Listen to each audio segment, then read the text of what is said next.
দেখতেই পেলে তোমরা আজকে সকালটা একটুখানি শুরুই করেছি অন্যরকমভাবে। হ্যাঁ, রাস্তা থেকে আজকে ময়দানে এসেছিলাম সকালবেলায় মেয়েদেরকে স্কুলে দিয়ে, আমি আর তানিয়া একটু এদিক ওদিক ঘুরলাম। আর দেখছো এখন সামনে পুজো বলে মঙ্গলবার হাওড়া ময়দানের হাটে কি ভিড়, প্রচণ্ড মোংলা হাটে ভিড় হয়। তো তারপরে ওখান থেকে ঘুরে ঘুরে ওকে স্কুল থেকে নিয়ে বাড়ি চলে এসেছিলাম। একেবারে এসেও একটুখানি খেলতে বসে গেছে, এই যে সব সবজির খোলা ঠোলা নিয়ে ও একটুখানি খেলতে বসেছে, ওর মতো ও একটু রান্না টান্না করছে, ওকে ছেড়ে দিয়েছি। আর ইন দ্য মিন টাইম ও তার সাথে যেটা করছে সেটা হচ্ছে একটু ফল খাচ্ছে, স্কুল থেকে সেই সময়টা ফল খায়, সেসবগুলো হচ্ছে। আমি ওকে খাওয়াচ্ছি, তার সাথে ও রান্নাবান্না করছে, আমার সাথে ও ইয়ার্কি মারছে। এইসব করে ঠরে তারপরে গেল স্নান করতে। আর আজকে কিচ্ছু রান্না করিনি, শুধু আলু সেদ্ধ, ডিম সেদ্ধ আর একটুখানি বেশি করে ঘি দিয়ে দিয়েছিলাম ভাত। আর ওর এই ভাতের ফ্যানটা খেতে ভালোবাসে, সেই জন্য ওর জন্য একটু গরম গরম ফ্যানও রেখেছিলাম। অল্প একটু ফ্যান দিয়ে দিয়ে একটু বেশি করে ঘি দিয়ে ও ভাত খেয়ে নিয়েছে। এই খাওয়াটাতে খুব একটা জ্বালাই নিয়ে যায়, আমি বললাম আজকে আমি খাইয়ে দিচ্ছি, তোমায় নিজে খেতে হবে না। তো তারপরে তো খেয়ে দিয়ে হুজ্জুতি করে ঘুমিয়ে পড়েছিল। এখন বাজে 3:30।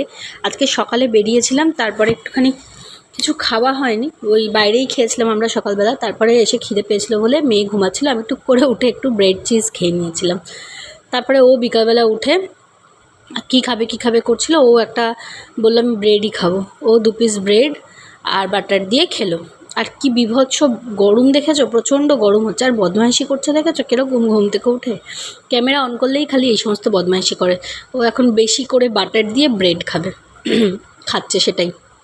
আর আমিও একটুখানি চা করে নিয়েছি, এখন 5:30 বেজে গেছে, দিয়ে একটুখানি চা ফা খাচ্ছি।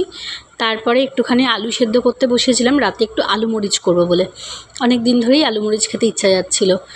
তো ওকে বললাম একটু আলু সেদ্ধটা ছাড়িয়ে দাও, ওই যে ও একটু আলু সেদ্ধ ছাড়িয়েও দিচ্ছে, আমাকে হেল্প করছে, আর আমি তার সাথে সাথে একটু আটাটা মেখে নিচ্ছি।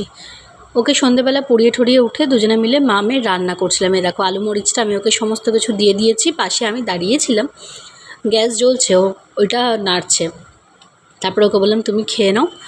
ও এই মিষ্টিটা আজকে বেতাই থেকে এনে দিয়েছিলাম ওকে, তো ও খুব পছন্দ হয়েছে। এটা বলছে দারুণ খেতে, স্ট্রবেরি ফ্লেভারের কুলফি সন্দেশ। ওটা আর দুধ রুটি খেলো ও আজকে, আলু মরিচ খায়নি। আর খুব ভালো হয়েছিল আলু মরিচটা খেতে, আমাকে বারবার বলছে মাম্মা আমি রান্না করেছি, কেমন টেস্ট হচ্ছে, তুমি একটু রিভিউ দাও। আমি আজকে সত্যি আলু মরিচ রুটি আর একটা মিষ্টি খেয়েছি। এটাই ছিল আমাদের ডিনার, খুব ছোট, হয়তো তোমাদের সাথে শেয়ার করলাম দিনের একটা পার্ট। কেমন লাগছে তোমাদের একটু বলো, আমার বেশ